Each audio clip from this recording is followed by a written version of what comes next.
ठीक है। सबसे पहले हमारा ITI का trade electrician, fitter, diesel, mechanical सभी की ड्राइंग हमारी एक जैसी समान होती है। इसमें क्या है, हमारा इंजीनियरिंग ड्राइंग का फर्स्ट चैप्टर हम पहले कर चुके हैं, अभियांत्रिकी ड्राइंग का परिचय।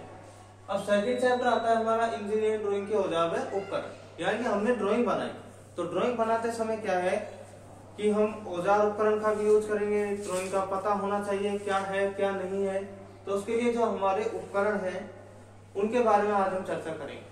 तो उपकरण में क्या होता है, जैसे कि सबसे पहले हमको चाहिए ड्राइंग बोर्ड। सबसे पहले हमारा होता है ड्राइंग बोर्ड। ड्राइंग बोर्ड क्या होता है, यह एक बिल्कुल नरम मुलायम लकड़ी का बना होता है, जैसे मैसोनाइट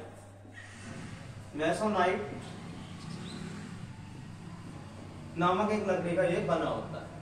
इसमें क्या होती है, बिल्कुल पतली समतल लकड़ी की पट्टियां होती हैं, जैसे 10-5 पट्टियों को हम एक साथ में लगा के और उनके नीचे 2 पट्टियां सपोर्ट के लिए पेचों की सहायता से कस देते हैं। तो ड्राइंग बोर्ड में क्या होता है, जो मैसोनाइट नामक हमारी नरम मुलायम जो लकड़ी होती है उसका उपयोग किया जाता है।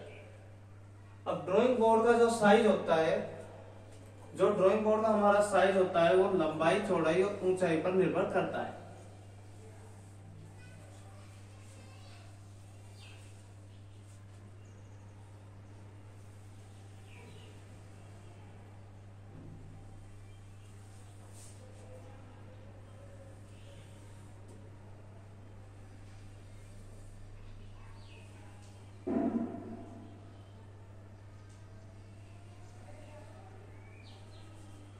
तो ये क्या है, हमारी माप होंगी जो होंगी हमारी mm में।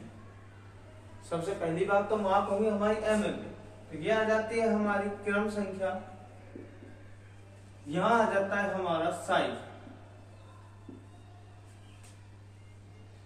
यानी कि ड्राइंग का नाम। यहाँ पे हम नाम लिखते हैं सबसे पहले, ड्राइंग शीट का नाम, और फिर हम लिखेंगे साइज। अब साइज में क्या होता है, हमारी सबसे पहले ड्राइंग चार्ट शीट है, जिसमें सबसे पहली शीट का नाम है D0। D0 का साइज होगा जो हमारा होगा, साइज mm में लेते हैं तो 1500 गुना 1000 गुना में 25 mm। D1 जो हमारी शीट होगी उसका साइज होगा 1000 गुना में 700 गुना में 25। D2 जो साइज होगी हमारी, उसका जो साइज होगा वो होगा हमारा 700 गुना में 500 गुना में 15 mm। और D3 जो साइज होगी उस शीट को हम देखें तो उसका होगा हमारा 500 गुना में 350 गुना में 15 mm। ये हमारी ड्राइंग शीट का साइज होता है। ड्राइंग बोर्ड को हम मैसोनाइट नामक लकड़ी से बनाते हैं, लेकिन इसमें जो लकड़ी का हम यूज करेंगे उसमें कभी भी गांठ नहीं होनी चाहिए, बिल्कुल समतल लकड़ी होनी चाहिए। इसी प्रकार से हमारा जैसे ड्राइंग बोर्ड में हमने मैसोनाइट की लकड़ी ली, उसमें तो गांठ नहीं होनी चाहिए। उसके बाद में क्या होता है कि सबसे पहले जो हमारी D0 शीट होगी उसका साइज होगा 1500 mm गुना में 1000 mm गुना में 25 mm। लेकिन ये किसमें है, लंबाई, चौड़ाई और ऊंचाई। अब ऊंचाई इसमें हम मोटाई को मानेंगे और लंबाई चौड़ाई हमारी एक्चुअल में होती है। D1 साइज में भी यही होगा 1725।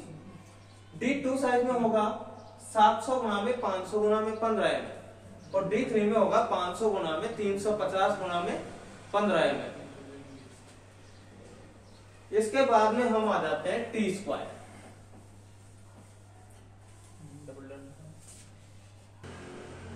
सेकंड लिया हमने T²।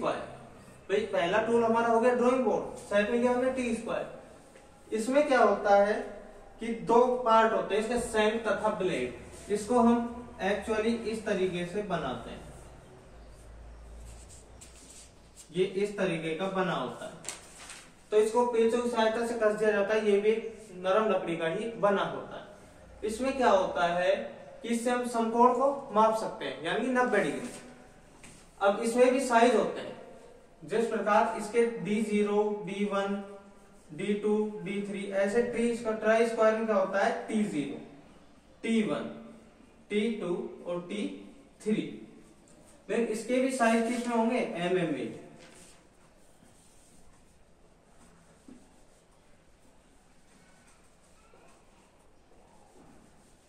अब T0 का होगा जो साइज होगा हमारा 1500 mm, T1 का होगा 1000, T2 का होगा 700 और T3 का होगा 500। लेकिन ये भी किसमें होगा mm में।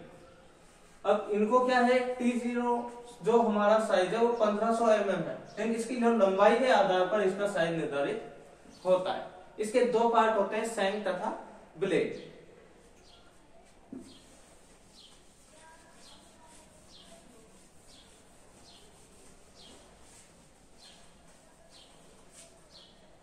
नेक्स्ट ले लेते हैं हम चांदा, जिसको बोलते हैं प्रोटेक्टर। ये सेल्यूलाइड नामक पारदर्शी प्लास्टिक का बना होता है। इसमें क्या होता है, हम कोणों को मापने के लिए इसका उपयोग करते हैं। तो ये दो प्रकार का होता है, तो अर्धचंद्राकार और एक पूरा वृत्त के आकार, जिसमें होता है 360 डिग्री तक का कोण हम माप सकते हैं और अर्धचंद्राकार में माप सकते हैं केवल 180 डिग्री। अब इसमें क्या होता है कि ये एक पारदर्शी प्लास्टिक का बना होता है, तो इसका उपयोग हम कोण मापने के लिए करते हैं। उसी तरीके से एक स्केल होता है। स्केल एक इंग्लिश का नाम है, हिंदी में इसको बोलेंगे मापनी, और वैसे हम लिख देते हैं स्केल। ये भी पारदर्शी प्लास्टिक का बना होता है, इससे हम लंबाई मापने के यूज करते हैं। एक आ जाता है हमारा फ्रेंच कर्व। इसका मापनी हमारी होगी, तो इसमें क्या होगा कि इस तरीके से कुछ इसकी आकृति होती है। तो इसमें क्या होते हैं, नंबर लिखे होते हैं 1 2, तो इसमें हम माप सकते हैं। भाई इसमें क्या होता है 25.4 mm का 1 इंच बनता है, 10 mm का 1 सेंटीमीटर बनता है, 30 सेंटीमीटर का 1 फीट बनता है और 100 सेंटीमीटर का 1 मीटर बनता है। तो इस तरीके से हम इसको माप सकते हैं। उसी तरह हमारा जो नेक्स्ट पार्ट आ जाता है वो आ जाता है फ्रेंच कर्व।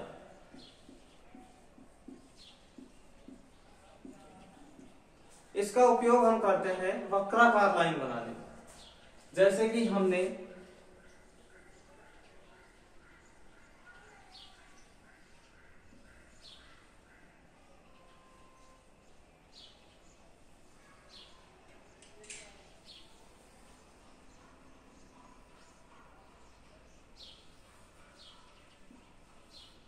ये फ्रेंच कर्व की आकृतियां, यानी इससे हम क्या है वक्राकार लाइन बना सकते हैं। ये भी सेल्यूलाइड प्लास्टिक का ही बना होता है। अब आ जाती है हमारी रबर। इसको बोलते हैं हम इरेजर। इसका उपयोग करते हैं मिटाने के लिए।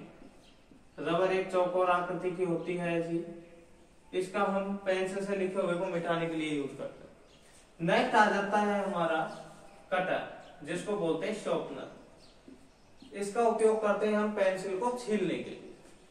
उसके बाद में जो हमारा नेक्स्ट आ जाता है मिनी ड्राफ्टर।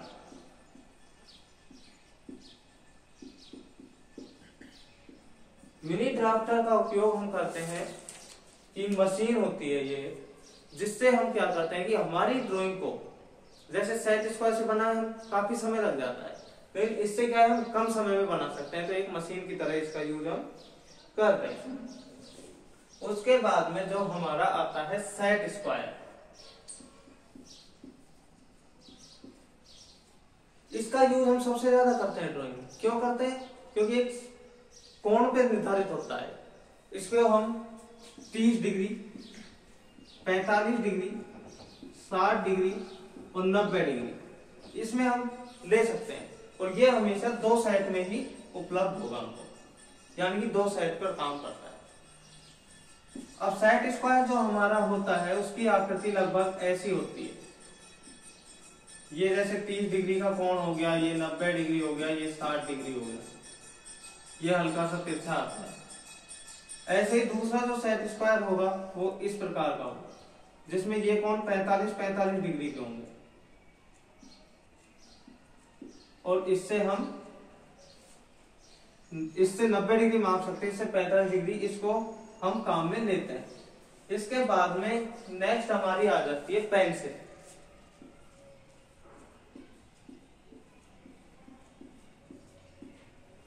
पेंसिल जो हमारी होती है, हमने आज तक सिंपली पढ़ा है भाई पेंसिल दे दो, पेंसिल एक चीज होती है, नहीं, पेंसिल होती है हमारी काफी प्रकार, जैसे H, 2H, HB,